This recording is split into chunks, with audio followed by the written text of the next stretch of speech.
Students, today we will do the electrophilic substitution reactions of pyrrole.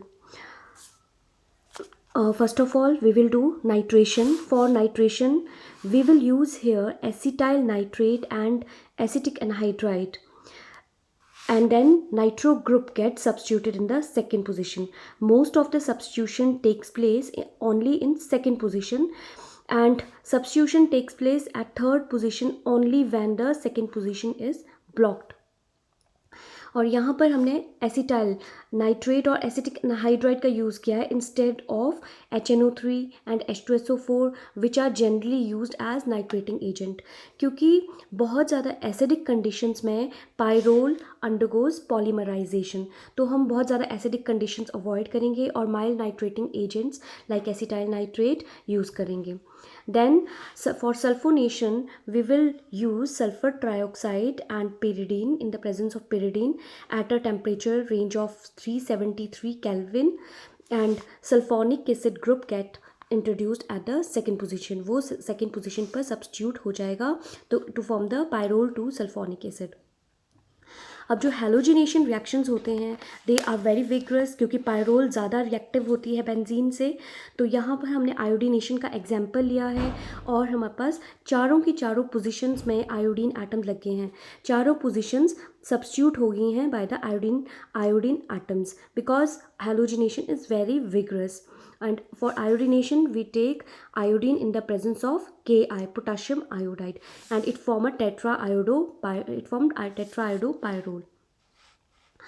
Then for Friedel-Crafts acylation we will take acetic anhydride in the presence of a weak Lewis acid, stannic chloride.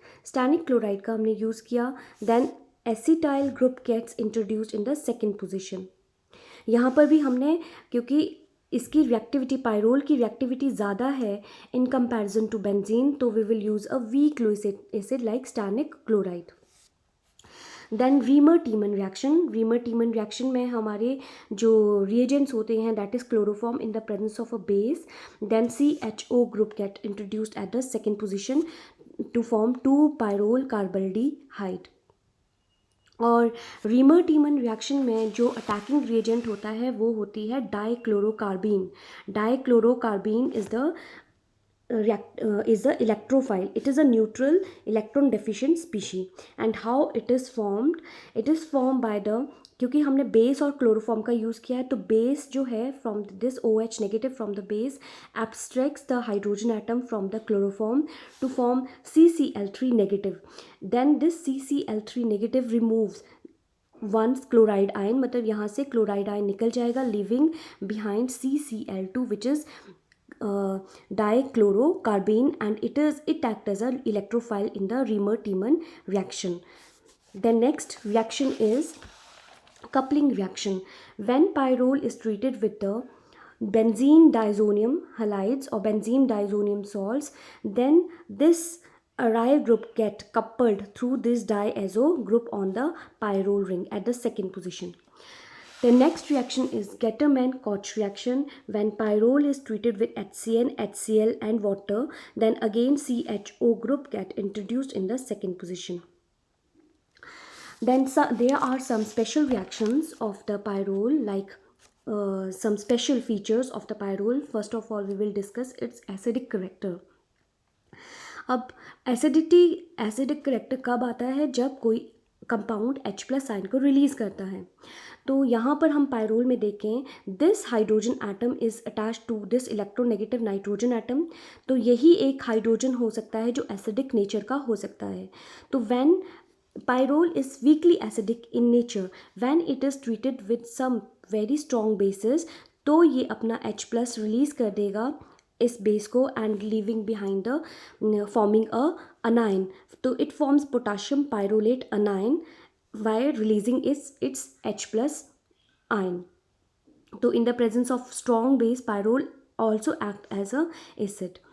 And इसके basic character को हम कैसे justify करेंगे कि how it forms it is basic in nature because after releasing this H plus ion it forms a pyrrolate anion which is very much resonance stabilized in comparison to pyrrole. ये ज़्यादा resonance stabilized है. जब हमने pyrrole के resonating structures बनाए थे तो हमने देखा था कि उसमें 4 separation आ रही थी. These are the resonating structures of the pyrrole. इसमें आप देख रहे हो पॉजिटिव और नेगेटिव चार्जेस आ रहे हैं. रेजोनेटिंग स्ट्रक्चर्स में हर रेजोनेटिंग स्ट्रक्चर में पॉजिटिव एंड नेगेटिव चार्जेस हैं.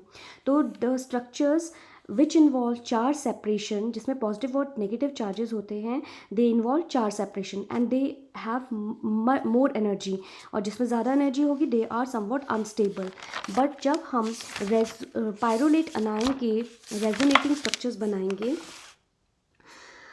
none of the resonating structures have positive and negative. मतलब किसी भी एक स्ट्रक्चर में ऐसा नहीं है कि पॉजिटिव चार्ज भी है और नेगेटिव चार्ज भी है.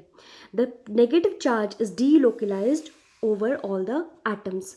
जो नेगेटिव चार्ज है दैट इज बीइंग डीलोकलाइज्ड. अब जब ये इलेक्ट्रॉन्स यहाँ आएंगे तो उसी टाइम ये वाले इलेक्ट्रॉन्स इस कार्बन पर मूव हो जाएंगे.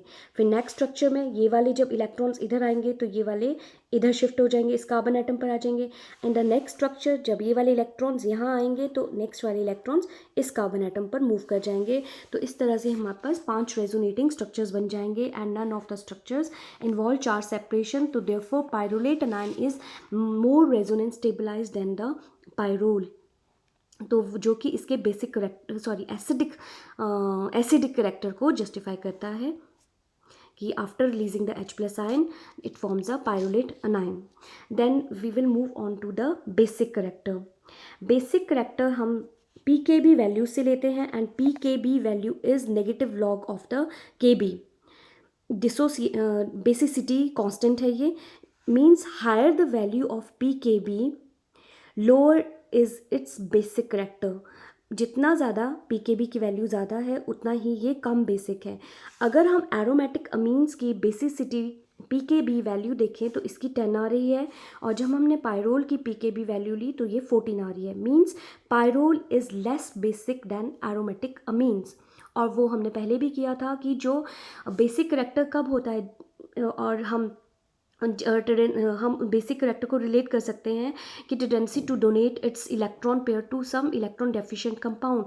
बट में पायरोल के केस में जो लोन पेयर ऑफ इलेक्ट्रॉन्स हैं नाइट्रोजन एटम पर, they are not available for donation because they are the part of delocalized pi electron cloud. They are not available for donation, so it is less basic or weak base. बहुत weak base है, poor base है ये.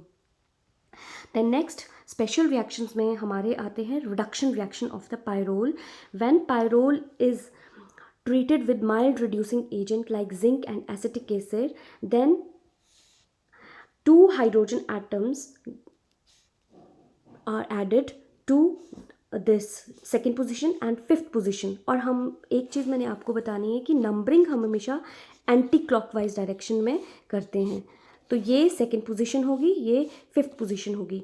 We will start the numbering in the anticlockwise direction. Hetero atom से हम start करते हैं और anti clockwise direction में हम नंबरिंग को करते हैं. तो हाइड्रोजन एटम कहाँ कहाँ लगा है? एक हाइड्रोजन यहाँ लग गया है और एक हाइड्रोजन यहाँ पर लग गया है. ऑलरेडी एक हाइड्रोजन है हर कार्बन एटम पर और एक हाइड्रोजन बाद में लग गया है. तो it forms 2,5 dihydro, because 2 hydrogen atom लग चुके हैं. 2,5 dihydro pyrrole. So this is the reduction product when we will treat pyrrole with the zinc and acetic acid. But when we will reduce it in the presence of a catalyst like hydrogen in the presence of platinum, then all the bonds get reduced. तो hydrogen हर जगह पर लग जाएगा. तो it forms a pyrrolidine. It forms pyrrolidine और इसको आप बोल सकते हो 2, 3, 4, 5 tetrahydropyrrole. And pyrrolidine is the common name for this compound. Then in oxidation, when we treat pyrrole with chromium trioxide in the presence of acetic acid, it forms malic imide. Malic imide is written as like this. Malic imide. This is the oxidation product. Oxygen atom introduce हो गया pyrrole में, तो वो oxidation हो गई ring की। Then next is the ring expansion reaction. Ring expansion reaction कब होता है? जब हम डाइक्लोरोकार्बीन के साथ पायरोल को ट्रीट करते हैं। अब यहाँ पर हमने पहले किया ही कि डाइक्लोरोकार्बीन बनता कैसे है? By the reaction between the chloroform and a base. तो यहाँ पर हमने बेस लिया है लिथियम हाइड्रोक्साइड। लिथियम हाइड्रोक्साइड और जब क्लोरोफॉर्म रिएक्ट करेंगे तो डाइक्लोरोकार्बीन बन जाएगी, और क्योंकि बेस है वहाँ पर लिथियम और हाइड्रोक्साइड ऑलरेडी है, तो it forms a lithium pyrolate. It forms lithium pyrolate. Then these electrons they form a bond with this carbon atom, and these electrons form a bond with this carbon atom. तो next आप इसको ऐसे view कर सकते हो कि यहाँ पर एक बॉन्ड यहाँ बन गया है, एक बॉन्ड यहाँ पर बन गया है, and the next step these electron from the nitrogen atom they move here, and ये वाला जो बॉन्ड है between two carbon atoms it will break and form a new bond यहाँ पर। नेक्स्ट स्टेप में रिंग एक्सपेंशन हो गई है, ये 5 मेंबर से 6 मेंबर्ड रिंग बन गई है, and it forms the like this. ये क्या बन गया? 1 2 3 4 5 6। 3 chloropiridine is formed. 3 chloropiridine is formed. तो ये कब हुआ? जब हमने लिथियम पायरोलेट को डाइक्लोरोकार्बीन के साथ ट्रीट किया, तो रिंग एक्सपेंशन हो गई। The next reaction is Kolb-Schmidt reaction. When potassium pyrrolate is treated with CO2 under pressure and then hydrolyzed, तो हमारे पास 2 products बनेंगे. In one product, carboxylic group is introduced or substituted at second position. So it forms pyrrole 2 carboxylic acid, and in second product the carboxylic group is introduced at the third position. तो दोनों products हमारे पास साथ में बन जाते हैं when potassium pyrrolate is treated with CO2 under pressure. Then reaction with malic anhydride. यहाँ पर थोड़ा सा ये जो रिएक्शन है ये हम जब फ्यूरान के केस में पढ़ेंगे, furan reaction of furan with maleic anhydride, तो डील एल्डर रिएक्शन होता है, डील एल्डर रिएक्शन ये आगे पढ़ेंगे। बट यहाँ पर जब हमने पायरोल को मैलिक एनहाइड्राइड के साथ ट्रीट किया, Diels Alder adduct is not formed, addition नहीं हुआ है, अडक्ट नहीं बना है, उनका जो एडिशन प्रोडक्ट होता है, यहाँ पर एक सब्स्टिट्यूशन प्रोडक्ट बना है। पायरोल रिंग वैसी की वैसी रही, बट ये जो मैलिक एनहाइड्राइड है it gets substituted in the second position. तो इस तरह का हमारे पास प्रोडक्ट बना। साथ में ये भी टूट गया, यहाँ पर ये CH यहाँ से इंट्रोड्यूस हो गया और COOH यहाँ पर और CH2COOH। तो यहाँ पर हमारे पायरोल के सारे reactions, electrophilic substitution reactions, special reactions of the pyrrole, ये सारे ख़त्म हो गए हैं। अब हम नेक्स्ट टॉपिक हम स्टार्ट करेंगे इसके बाद फ्यूरान। Thank you.